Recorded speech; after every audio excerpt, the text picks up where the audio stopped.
Hey YouTube, Jay Koola. I just wanted to do a review of the Shark Rotator Professional Liftaway. Let me go over some features of the vacuum. You can easily lift this latch here and take off the dust cup. It's a big dust cup.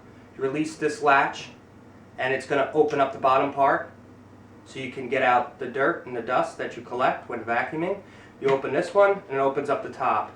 And there's like a mesh screen in here that you should also make sure you maintain.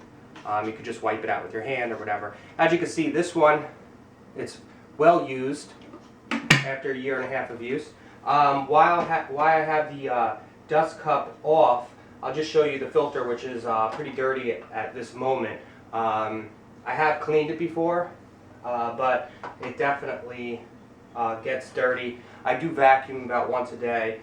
Here is the internal filter here. Before these two filters, you have this spongy filter and this softer one, and these both are before the HEPA filter, which is kind of like the main large filter. This vacuum is 100% sealed, so there are gaskets everywhere to make sure that you're not blowing dust throughout your house. That's one of their selling points at Shark. So you just click that back in. In here is the HEPA filter. Okay, it doesn't need to be changed that often. You should always make sure and check it for dust and dirt and debris. So that just goes off there. There we go. Put that back on. Now, another thing that's great about this vacuum is that there's lots of points where you can check for potential problems like clogs. You can take the wand off, which is a great wand. It's got a pretty long tube. My only thing that I would say about it is when you're vacuuming and you're standing up, it kind of needs to be a little bit longer. You can get an attachment called a back saver, but obviously you have to pay more money for it. So anyway, back to being able to check for clogs. You could check in here, you could check in here, you could take this part off, and you could check in there. There's lots of access inside the vacuum to check for possible obstructions, which is important. Now, like I said, this vacuum is probably pretty dirty, but there is another spot under here too. You could check for a clog if you had it. There is plenty of hair and everything caught on this. It really needs to be maintained, but like I said, I vacuum about once a day, and so this stuff accumulates, and if you don't take care of it, it becomes a problem, but for right now, it is not. Let's go through some of the attachments here that could go onto the wand. I'll just take this part out, and while I have this off, you can see there's an adjustment for the suction right here. You could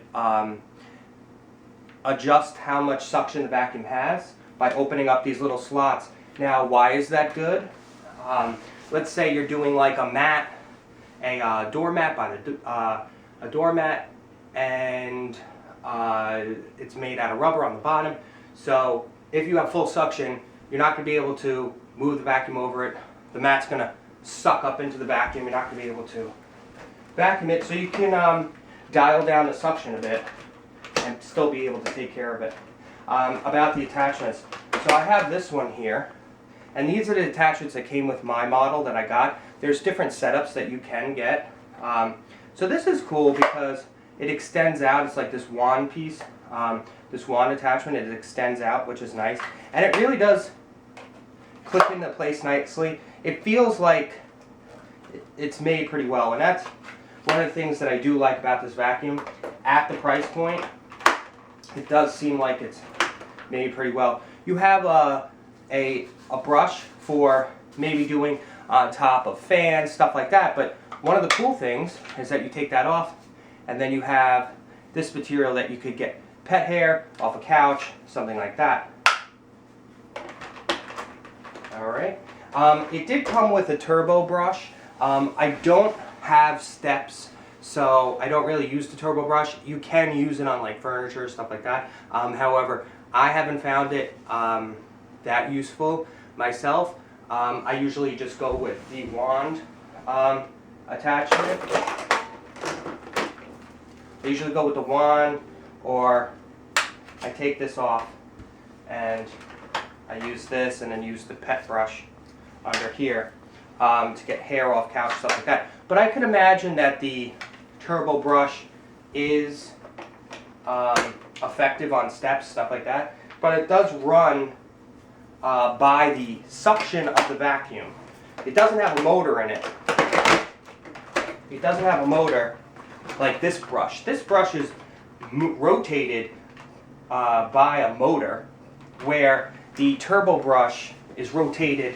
There's like a turbine inside, so there's fins that catch the air, and it spins really fast. It's pretty loud. And why I'm talking about the noise of the turbo brush, it's a good time to mention that this vacuum is relatively quiet. It's pretty surprising for the power that it has, but it is relatively quiet. I had a Shark. It was a lower end model, and it worked so well, but it was super loud, and the filter would get clogged all the time, and you'd lose suction. This thing's a beast. It never loses suction. You could fill up, on the infomercial, you can see they fill up the whole dust cup, and it will never lose suction. The technology is great. It definitely lives up to its name. I would buy this vacuum over and over again. I love it. One of the reasons why I wanted to do this review is because recently I saw a Dyson ad, and they feature this vacuum on the Dyson ad. It was a commercial on the television, and I'm thinking to myself, is this vacuum that much of a threat that Dyson needs to include it in its commercial? And we're talking about a Dyson vacuum is going to run from $300 up to like $600, and they're comparing it to this $200 vacuum. I mean, it's like almost unreal to me.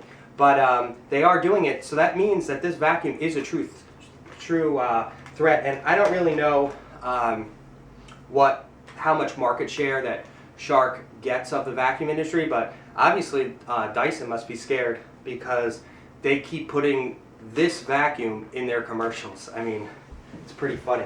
A cool feature for the cord management, which is something you don't really think about, but it is really important.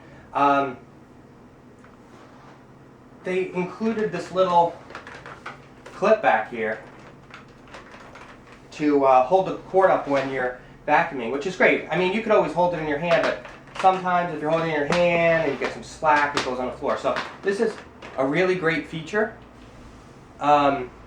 And basically it keeps the cord off the floor, which is really nice. One negative thing about it is if you have this there, or the vacuum, the cord of the vacuum is wrapped up, you cannot take off the wand. You can't take the wand out. So if you have the cord wrapped up for storage and you're like, I need to get a mess on the floor quick, let me pull out the wand only, I don't need this part of the vacuum, well, what happens is it won't let you take it out. So you have to take the cord off. Not that much of a problem, but sometimes you're sitting there and like, wait a second, why is it the wand coming out? I don't get it. And then you're like, oh, duh, the cord is wrapped up. Good feature on the cord, why I'm talking about it, is, gotta watch the camera, is that you could just flip this down and take all the cord off. That's nice. So you don't have to sit there and unravel it, which can be annoying sometimes. Now, why is this vacuum the Liftaway? Well, we have different buttons up here. We have the Liftaway, the wand. We talked about that. It releases from here. We have to turn on the brush motor and the power. When you hit the Liftaway button, what's going to happen is the entire vacuum, the entire top part of the vacuum with the motor and everything in it and the dust cup is going to lift off the power brush. And so you could just set this aside. That was easy. It doesn't take a lot of force. Now, why would you want to do that? Well, what happens when you do that is you can release the wand and you can really get to high places if you need to, okay? Which is wonderful. You can use the attachments. You can also put a floor attachment on, which I don't have with me right now, and you can take care of hardwood floors, which is really nice. Or if you want to go vacuum your car or something like that, you don't want to drag this around all over the place outside. It goes right back on, it clicks right back on, and that's that. Before I talked about the cord and that if it's in storage and you have it wrapped up, you can't take the wand off. But one of the things that I didn't mention is that you can always hit this button over here for the handle release, and the handle pops right off. But like I said, you won't have the wand. So in order to use the wand, you need to take the cord off. There is a nice feature on the back that manages the corrugated tubing here.